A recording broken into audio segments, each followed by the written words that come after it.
नमस्कार दोस्तों, स्वागत है आप सभी का MGE इंस्टीट्यूट में। दोस्तों आज मैं लेकर के आया हूँ CTET, टेट और STET के लिए अति महत्वपूर्ण प्रश्नों की सीरीज। तो दोस्तों शुरू करते हैं। पहला प्रश्न है, सीखने की वह अवधि जब सीखने की प्रक्रिया में कोई उन्नति नहीं होती है कहलाती है। नंबर 1 सीखने का वक्र, नंबर 2 सीखने का पठार, नंबर 3 स्मृति, नंबर 4 अवधान। दोस्तों जब सीखने की प्रक्रिया में या क्रिया में कोई उन्नति नहीं होती है तो उसे सीखने का पठार कहते हैं। दोस्तों अगला प्रश्न है, बुद्धि लब्धि निकालने का सूत्र है। तो नंबर 1 मानसिक आयु गुणे वास्तविक सूत्र, नंबर 2 वास्तविक आयु बटे मानसिक आयु, नंबर 3 वास्तविक आयु गुणे मानसिक आयु, नंबर 4 मानसिक आयु बटे वास्तविक आयु इंटू 100। दोस्तों जैसा कि पता है मानसिक आयु एक बुद्धि लब्धि गणना है जिसमें बुद्धि का आकलन लगाया जाता है, जिसे जर्मनी के मनोवैज्ञानिक विलियम स्टर्न एवं अल्फ्रेड बिने ने प्रतिपादित किया था। तो दोस्तों इसका क्वेश्चन आंसर है 4। अगला प्रश्न है, सीखने में प्रयास व भूल के सिद्धांत का प्रतिपादन किसने किया था।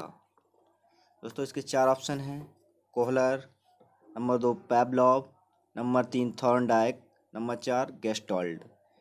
दोस्तों जैसा कि आप सभी को पता होगा कि सीखने में प्रयास व भूल का सिद्धांत प्रसिद्ध अमेरिकी मनोवैज्ञानिक डॉक्टर एल थॉर्नडाइक ने प्रयास एवं भूल के सिद्धांत का प्रतिपादन किया था। इस सिद्धांत पर उन्होंने बिल्ली पर प्रयोग किया था, जिसमें बिल्ली बार बार प्रयास करने के पश्चात मछली को टुकड़े को प्राप्त कर लेती है। तो दोस्तों इसमें सही आंसर होगा थॉर्नडाइक। अगला क्वेश्चन है, सामान्य संयुक्त कोशिकाओं में गुणसूत्रों के जोड़े होते हैं। नंबर 1 22, नंबर 2 23, नंबर 3 24, नंबर 4 को चौथा इनमें से कोई नहीं। दोस्तों इसका आंसर होगा नंबर 2 23। प्रत्येक मनुष्य में 23 जोड़े गुणसूत्र होते हैं, जिससे माता पिता के द्वारा बच्चों में आनुवंशिक गुणों का संचार होता है। दोस्तों अगला प्रश्न है, क्रिया प्रसूत अनुबंधन सिद्धांत का प्रतिपादन किया था। दोस्तों क्रिया प्रसूत अनुबंधन सिद्धांत का प्रतिपादन किया था। फर्स्ट है हल ने, नंबर 2 थॉर्नडाइक ने, नंबर 3 हेगार्टी ने, नंबर 4 स्किनर ने। तो इसमें क्वेश्चन सही होगा स्किनर ने। इसमें क्रिया प्रसूत अनुबंधन सिद्धांत के जन्मदाता या प्रदाता स्किनर थे। अगला क्वेश्चन है, कोहलर निम्न में से किससे संबंधित हैं। नंबर 1 अभिप्रेरणा का सिद्धांत, नंबर 2 विकास का सिद्धांत, नंबर 3 व्यक्तित्व का सिद्धांत, नंबर 4 अधिगम का सिद्धांत। दोस्तों जो कोहलर थे वो एक प्रसिद्ध गेस्टाल्ट मनोवैज्ञानिक थे। इन्होंने अंतर्दृष्टि या सूझ के सिद्धांत का प्रतिपादन किया, जो सीखने के अधिगम सिद्धांत से संबंधित है। तो दोस्तों इसका सही आंसर होगा अधिगम का सिद्धांत। अगला प्रश्न है, बुद्धि के तरल क्रिस्टलीय प्रतिमान के प्रतिपादक कौन थे। दोस्तों बुद्धि के तरल क्रिस्टलीय प्रतिमान के प्रतिपादक थे। नंबर 1 है cattail, number 2 Thorndike, number 3 Vernon, number 4 Skinner. दोस्तों इसका सही आंसर होगा कैटेल। इनका पूरा नाम है RV कैटेल। अगला प्रश्न है, शिक्षण हेतु मानसिक उद्वेलन प्रतिमान का प्रयोग निम्न में से किसके सुधार हेतु किया जाता है। नंबर 1 है समझ, नंबर 2 अनुप्रयोग, नंबर 3 सृजनात्मकता, नंबर 4 समस्या समाधान। दोस्तों ये सिद्धांत एफ आसमान ने अपनी पुस्तक सृजनात्मक समस्या समाधान में शिक्षण हेतु मानसिक उद्वेलन प्रतिमान का प्रयोग सृजनात्मक सुधार हेतु किया जाता है। ये विधि किसी व्यक्ति के अनोखे विचार तथा समस्या समाधान हेतु बहुत ही उपयोगी कारक साबित होती है। तो दोस्तों इसका सही आंसर होगा सृजनात्मकता। अगला प्रश्न है, गोलमैन निम्न में से किससे संबंधित हैं? नंबर 1 सामाजिक बुद्धि, नंबर 2 संवेगात्मक बुद्धि, नंबर 3 आध्यात्मिक बुद्धि, नंबर 4 सामान्य बुद्धि। तो दोस्तों जो गोलमैन है इनका पूरा नाम है डैनियल गोलमैन। इन्होंने अपनी पुस्तक इमोशनल इंटेलिजेंस के माध्यम से संपूर्ण विश्व में प्रसिद्धि प्राप्त की तथा स्वयं की एवं दूसरों की भावना अथवा संवेगों को समझने, व्यक्त करने एवं नियंत्रित करने की योग्यता को संवेगात्मक बुद्धि कहा। तो इसका गोलमैन इसमें हो जाएगा, सही आंसर है नंबर 2 संवेगात्मक बुद्धि। अगला प्रश्न है, निम्न में कौन शेष से भिन्न है? इसमें सही आंसर होगा ड्राइव रिडक्शन सिद्धांत। अगला है, संज्ञानात्मक संप्राप्ति का न्यूनतम स्तर है। नंबर 1 ज्ञान, नंबर 2 बोध, नंबर 3 अनुप्रयोग, नंबर 4 विश्लेषण। इसका सही आंसर होगा ज्ञान।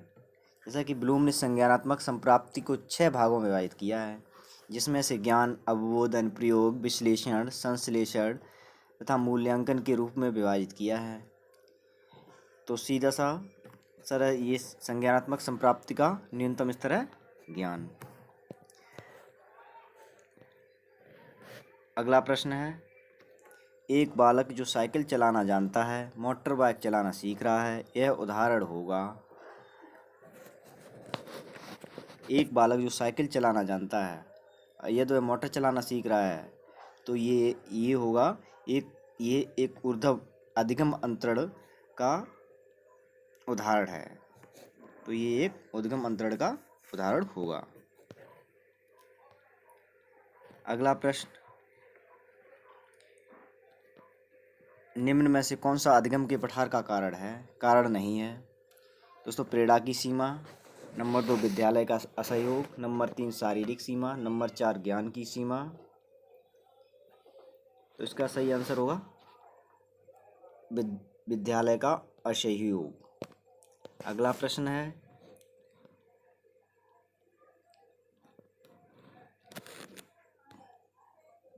अधिगम अनुभव और प्रशिक्षण के परिणाम स्वरूप व्यवहार में परिवर्तन है, ये कथन किनके द्वारा दिया गया? ये बहुत ही इंपॉर्टेंट क्वेश्चन है, ये कई बार आ चुका है।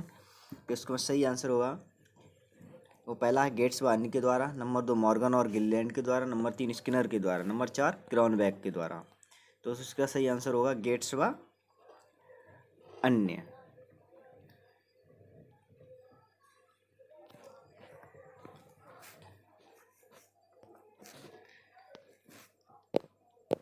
अगला प्रश्न है,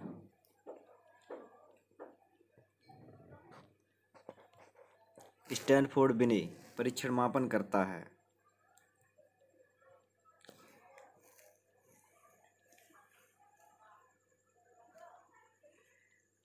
स्टैनफोर्ड बिने परीक्षण मापन करता है। दोस्तों इसका नंबर 1 है व्यक्तित्व का परीक्षण, नंबर 2 पढ़ने की दक्षता का, नंबर 3 बुद्धि का, नंबर 4 इनमें से कोई नहीं। दोस्तों जैसा कि बताया स्टैनफोर्ड बिने परीक्षण मापन का संबंध बुद्धि से है। इसके अंतर्गत बुद्धि की उच्च एवं औसत सीमा होती है। तो दोस्तों इसमें क्वेश्चन होगा, आंसर होगा 3rd। अगला प्रश्न है, अंतर्मुखी व्यक्तित्व एवं बहिर्मुखी व्यक्तित्व का वर्गीकरण किसने किया है? अंतर्मुखी व्यक्तित्व एवं बहिर्मुखी व्यक्तित्व का वर्गीकरण। अंतर्मुखी एवं बहिर्मुखी व्यक्तित्व का वर्गीकरण स्विट्जरलैंड के मनोवैज्ञानिक कार्ल जुंग ने किया है। इसका सही आंसर होगा जुंग। जिन्हें हम कार्ल जुंग भी कहते हैं। अगला प्रश्न, बच्चों के सामाजिक विकास को प्रभावित करने वाले कारक हैं। नंबर 1 आर्थिक तत्व, नंबर 2 सामाजिक परिवेशजन्य तत्व, नंबर 3 शारीरिक तत्व, नंबर 4 वंशानुगत तत्व। तो देखिए भाई, बच्चों के सामाजिक विकास को प्रभावित करने वाले कारक मुख्य रूप से सामाजिक परिवेशजन्य तत्व होता है। परिवार के पश्चात समाज ही वह संस्था है जहाँ बालकों का सर्वांगीण सामाजिक, सांस्कृतिक, मानसिक, नैतिक विकास होता है।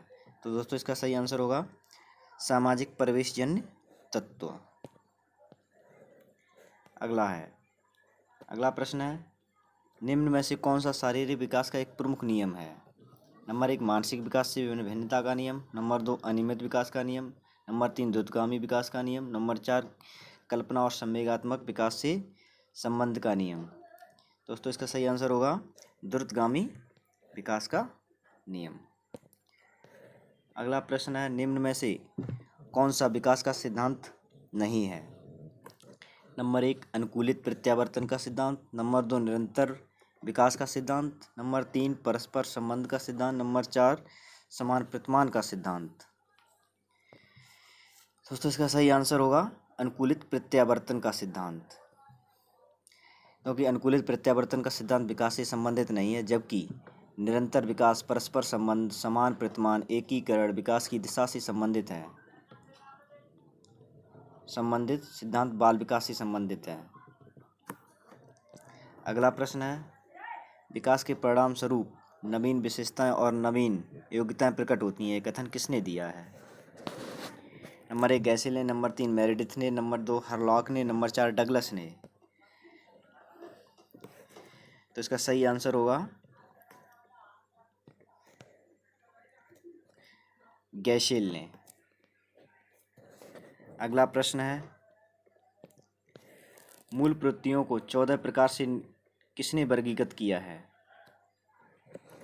मूल प्रवृत्तियों को 14 प्रकार से किसने वर्गीकृत किया है। नंबर 1 ड्रेबल ने, नंबर 2 मैकडूगल ने, नंबर 3 थॉर्नडाइक ने, नंबर 4 वुडवर्थ ने।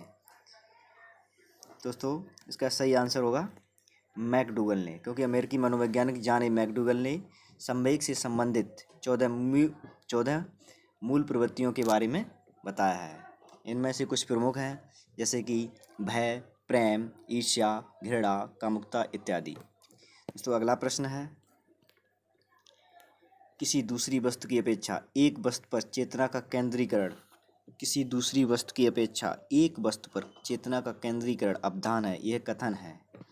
नंबर 1 डम्बिल का, नंबर 2 रॉस का, नंबर 3 मन का, नंबर 4 मैकडूगल का।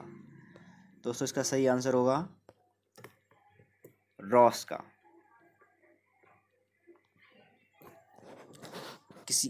इसके अनुसार किसी वस्तु, विचार आदि पर चेतना को केंद्रित करने की मानसिक प्रक्रिया को अवधान कहते हैं। इसे परिभाषित करते हुए रॉस ने कहा है कि अवधान दूसरी वस्तु की अपेक्षा एक ही वस्तु पर चेतना का केंद्रीकरण अवधान है। दोस्तों अगला प्रश्न है,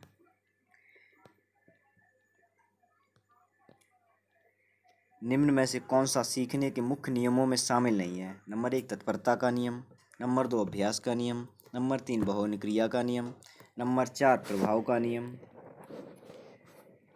तो इसमें सही आंसर होगा बहुअनुक्रिया का नियम। अगला प्रश्न है, 12 से 16 वर्ष के बच्चों के लिए हिंदी में डॉक्टर एस जलोटा ने कौन सा परीक्षण प्रतिपादित किया है। नंबर 1 अशाब्दिक बुद्धि परीक्षण, नंबर 2 साधारण मानसिक योग्यता परीक्षण, नंबर 3 आर्मी अल्फा परीक्षण, नंबर 4 चित्रांकन परीक्षण। तो दोस्तों इसका सही आंसर होगा साधारण मानसिक योग्यता परीक्षण। अगला प्रश्न है, बुद्धि के द्विकारक सिद्धांत का प्रतिपादन किसने किया। नंबर 1 थॉर्नडाइक ने, नंबर 2 स्पीयरमैन ने, नंबर 3 बर्नन ने, नंबर 4 स्टर्न ने। दोस्तों बुद्धि के द्विकारक सिद्धांत का प्रतिपादन स्पीयरमैन ने किया। इन्होंने विशिष्ट बुद्धि एस तथा सामान्य बुद्धि जी को माना है। क्योंकि इनके अनुसार बुद्ध के द्वैकारक सिद्धांत का सृजन स्पिरिमियन ने किया है। इनके अनुसार बुद्ध के दो कारक होते हैं, सामान्य मानसिक योग्यता जी एवं विशिष्ट मानसिक योग्यता एस। इनके अनुसार जिस व्यक्ति की जितनी अधिक सामान्य योग्यता होगी वह उतना ही तेज होगा। अगला प्रश्न है, निम्न में से कौन सा युग्म सही नहीं है? नंबर 1 सीखने का उद्दीपक अनुक्रिया सिद्धांत, थॉर्नडाइक, ये कथन सही है। नंबर 2 सीखने का क्रिया प्रसूत अनुबंधन का सिद्धांत, ये BF स्किनर ने दिया। नंबर 3 सीखने का क्लासिकल सिद्धांत, ये पेवलॉव का है। नंबर 4 सीखने का समग्र सिद्धांत हल। तो इसके सीखने का समग्र सिद्धांत ये शिक्षा का दर्शन से लिया गया है। तो दोस्तों यही वाला आंसर इसमें सही होगा। अगला प्रश्न, इनमें से किनका नाम सुजनन शास्त्र के पिता से जुड़ा हुआ है? नंबर 1 क्रो एवं crow, number 2 Galton, number 3 Ross, number 4 Woodworth. तो इसमें सही आंसर होगा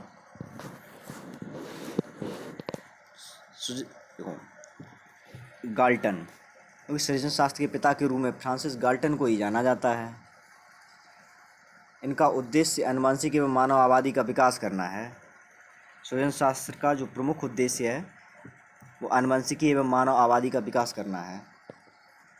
अगला है, ग्रंथियों के आधार पर व्यक्तित्व के विभिन्न प्रकारों की चर्चा किसने की है? ग्रंथियों के आधार पर व्यक्तित्व के विभिन्न प्रकारों की चर्चा क्रेसमर के द्वारा की गई है। अगला प्रश्न है, सृजनात्मकता मौलिक परिणामों को अभिव्यक्त करने की मानसिक प्रक्रिया है, यह कथन है। नंबर 1 कोलो एवं ब्रूस का, नंबर 2 ड्रेबल का, नंबर 3 डीहान का, नंबर 4 क्रो एवं क्रो का। तो दोस्तों इसका सही आंसर होगा क्रो एवं क्रो का। अगला प्रश्न है, विद्रोह की भावना की प्रवृत्ति निम्न में से किस अवस्था से संबंधित है? इसमें पहला आंसर है बाल्यावस्था, नंबर 2 शैशवावस्था, नंबर 3 पूर्व किशोरावस्था, नंबर 4 मध्य किशोरावस्था। तो दोस्तों जो विद्रोह की भावना की जो मूल प्रवृत्ति है वो मध्य किशोरावस्था से संबंधित है। ये प्रसिद्ध मनोवैज्ञानिक जीन पियाजे के अनुसार विद्रोह की भावना मध्य किशोरावस्था में होती है, जो कि 13 से 15 वर्ष के बीच की होती है। दोस्तों अगर वीडियो अच्छा लगा हो तो लाइक और सब्सक्राइब अवश्य कर दें।